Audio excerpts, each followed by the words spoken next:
Hi everyone. तो स्वागत है आप सबका मेरे चैनल पर। तो आज हम बात करने वाले हैं इंडसइंड बैंक के रिजल्ट्स के बारे में। आज 19 अक्टूबर है और आज इंडसइंड बैंक ने अपने रिजल्ट्स घोषित कर दिए हैं। तो देखते हैं कि रिजल्ट्स कैसे रहे और इसका इम्पैक्ट इसके स्टॉक पर क्या देखने को मिल सकता है। तो मैं इसके लिए आपको लेकर आया हूँ इकोनॉमिक टाइम्स की वेबसाइट पर। इकोनॉमिक टाइम्स एक बहुत जाना माना न्यूज़पेपर है जिस पर इसके रिजल्ट्स के बारे में ये डिटेल्स मेंशन्ड हैं। और इसके हम एनालिसिस स्टार्ट करते हैं। तो आज 19 अक्टूबर को इसने अपने प्रॉफिट्स के अंदर 60.4% का एक शार्प इंक्रीज दिखाया है। ईयर ऑन ईयर बेसिस की ये मैं बात कर रहा हूँ। 60.4% इनका मुनाफा इंक्रीज हो गया है फॉर द क्वार्टर एंडेड सितंबर। तो तिमाही के ये जो नतीजे आए इसमें 1787 करोड़ रुपए इसका प्रॉफिट इन्होंने पेश किया। नेट इंटरेस्ट इनकम जो हम बैंक की नेट इंटरेस्ट इनकम होती है अपने ग्राहकों से, तो वो उनकी 18% तक बढ़ती हुई दिखाई दे रही है। 4302 करोड़ पर इन्होंने अपने नेट इंटरेस्ट इनकम को दिखाया है। नेट प्रॉफिट जो ईटी का पोल था, ईटी वाले बहुत बड़े लोग होते हैं जो अपना पोल करवाते हैं। एक्सपर्ट्स के पोल के रिगार्डिंग अगर हम बात करें तो मुताबिक 1730 करोड़ रुपए का अनुमान था, जिससे बेहतर नतीजे हमें देखने को मिले 1787 करोड़ के। और नेट इंटरेस्ट इनकम जो है वो ऑलमोस्ट एक्सपेक्टेड लाइंस पर ही रिपोर्ट की गई, जैसा कि यहाँ पर मेंशन्ड है। तो आगे बढ़ते हैं, प्रोविजंस की बात करते हैं। एक बैंकिंग कंपनी के लिए हमेशा उसके प्रोविजंस सबसे ज़्यादा महत्व रखते हैं, उसकी इनकम से ज़्यादा प्रोविजनिंग महत्व रखती है कि उस कंपनी ने प्रोविजनिंग कैसी करी इस बारी। तो प्रोविजंस जो होते हैं वो बैड डेट्स को लेकर होते हैं, जो भी उन्होंने लोन दिए होते हैं अपने कस्टमर्स को, जो उसका नुकसान होने वाला होता है, जो लोन नहीं पे पे कर पाते लोग, तो वो जो उनका पैसा मर जाता है तो उसके लिए प्रोविजनिंग होती है। तो प्रोविजनिंग ये दिखाती है कि कितनी अच्छी इनकी कस्टमर लाइन है। अगर वो अच्छे से पे कर पा रहे हैं तो ये बैंक के लिए बहुत ही पॉजिटिव होता है। तो बैंक ने जो यहाँ पर अपनी प्रोविजनिंग पेश करी है, provisioning during the quarter fail over by 33%। यहाँ आप देख पा रहे हैं कि 33% से इनकी प्रोविजनिंग जो है घट गई है। तो ये बहुत ही अच्छा संकेत है बैंक के लिए, क्योंकि इनकी प्रोविजनिंग का घटना इनके ग्राहकों की जो वैल्यू है उसको दिखाता है कि कितनी अच्छी क्लाइंटेल ये डेवलप कर पा रहे हैं। 1141 करोड़ रुपए की प्रोविजनिंग इस बारी करी है इन्होंने। और प्रीवियस क्वार्टर में अगर हम देखें, क्वार्टर ऑन क्वार्टर बेसिस पर भी इसमें गिरावट दर्ज करी गई है। 1250 करोड़ से घटकर 1141 करोड़ रह गई है। तो ये बहुत ही पॉजिटिव संकेत है बैंक के लिए। इसके बेसिस पे इस बैंक के स्टॉक के अंदर हमें लगता है कि राइज देखने को मिलेगा।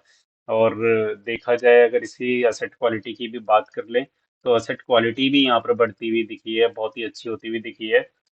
इनके जो नॉन परफॉर्मिंग एसेट होते हैं, जो भी इन्होंने लोन दिया होता है, उसके रेशियो में अगर हम नॉन परफॉर्मिंग एसेट जो ग्राहक इनके नहीं पे कर पा रहे थे, अगर उसकी हम रेशियो देखें तो वो भी घटती हुई हमें दिखी है। जो नॉन परफॉर्मिंग एसेट रेशियो है कंपनी की, वो 2.11% रह गई है 2.35% से घटकर, जो एक क्वार्टर पहले थी। तो और ईयर ऑन ईयर लेवल पर भी ये डिक्रीज हुआ है नॉन परफॉर्मिंग एसेट रेशियो में। 2.77% से घटकर 2.11% रह गई है। ये भी एक अच्छा साइन है कंपनी के लिए। इसके बाद अगर हम बात करें कि नेट नॉन परफॉर्मिंग, ये तो हमने ग्रोस की बात करी थी, ये ग्रोस लेवल पे नॉन परफॉर्मिंग एसेट्स थे। अगर हम नेट की बात करें तो net non performing asset ratio भी इनकी 0.61% रह गई है 0.67% से। और ईयर ऑन ईयर भी इसमें डिक्लाइन आया है 0.8% से घटकर 0.61%, जो कि बहुत ही अच्छा है कंपनी के लिए। अगर हम ऑपरेटिंग प्रॉफिट देखें तो ऑपरेटिंग प्रॉफिट, जो कामकाजी मुनाफा होता है कंपनी का, वो भी 11% ईयर ऑन ईयर बेसिस पे राइज हुआ है, 3519 करोड़ रुपए का रहा है। तो बैंक की जो कंटीजेंसी, जो इनका अनुमान है कि इनके खर्चे हो सकते हैं, जो अभी सेटल्ड अमाउंट नहीं है, तो वो 2653 करोड़ रुपीज का इन्होंने अनुमान लगाया है कि ये खर्चे अनएक्सपेक्टेड हो सकते हैं। सितंबर 30 की ये बात कर रहे हैं।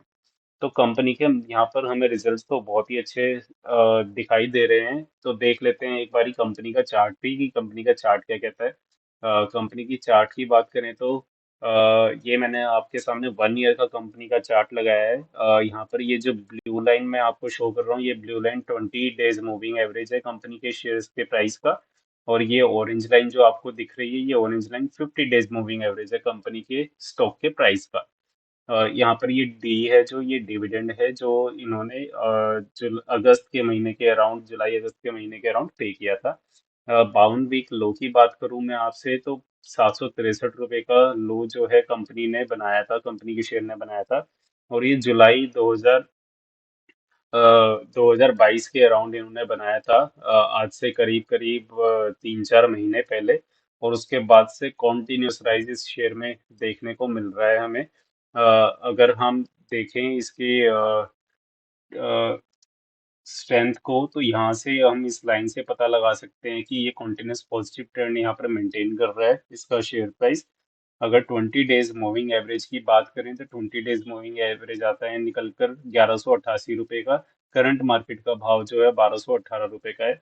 तो 1188 रुपये से जब तक ऊपर रहेगा ये स्टॉक का प्राइस, तब तक हमें कोई डाउन ट्रेंड की उम्मीद नहीं है इसमें। लेकिन इसको तोड़ता है तो उसके बाद ये 50 DMA को टेस्ट कर सकता है, 1143 को। तो अगर ये 1190 से ऊपर बना रहता है तो आप इसमें बने रह सकते हैं, और मुझे लगता है कि इसमें अभी रनअप देखने को मिलेगा क्योंकि इसके नतीजे बहुत ही अच्छे आए हैं। 52 वीक हाई की बात करें तो 1276 का 52 वीक का हाई है, यहाँ पर इन्होंने बनाया था रिसेंटली, इसने अपना हाई बनाया। तो यहीं पर एक इसका हर्डल है अराउंड 1300 के लेवल पर। अगर इस हर्डल को क्रॉस करता है तो कंपनी की शेयर का ऑल टाइम हाई जो है वो 1900 से 2000 के बिटवीन निकल के आता है। तो अगर 1300 को एक बार ये ब्रेक करता है तो हो सकता है हमें नियर टर्म में और भी अच्छे लेवल्स देखने को मिले इस बैंक में। तो अगर आप इसमें बने रहना चाहते हैं, इस तेजी को राइड करना चाहते हैं, तो आप इसके शेयर खरीद सकते हैं। हालांकि ये कोई प्रोफेशनल एडवाइस नहीं है, अपने वित्तीय सलाहकार से आप सलाह मशवरा करके ही हमेशा ही शेयर्स को खरीदें। मैं कोई सेबी रजिस्टर्ड इन्वेस्टर एनालिस्ट करने वाला नहीं हूँ। तो आप हमेशा ये बात ध्यान में रखें, ये मेरा पर्सनल अनुमान है कि इसके अंदर तेजी हमें देखने को मिल सकती है। बैंक जो है कॉन्टिन्यूस ग्रोथ दिखा रहा है, ईयर ऑन बेसिस पे भी और क्वार्टरली बेसिस पे भी। तो इसी के चलते हमें इसमें तेजी बनने को मिल सकती है, और कॉन्टिन्यूसली अप ट्रेंड इसमें हमें दिख सकता है।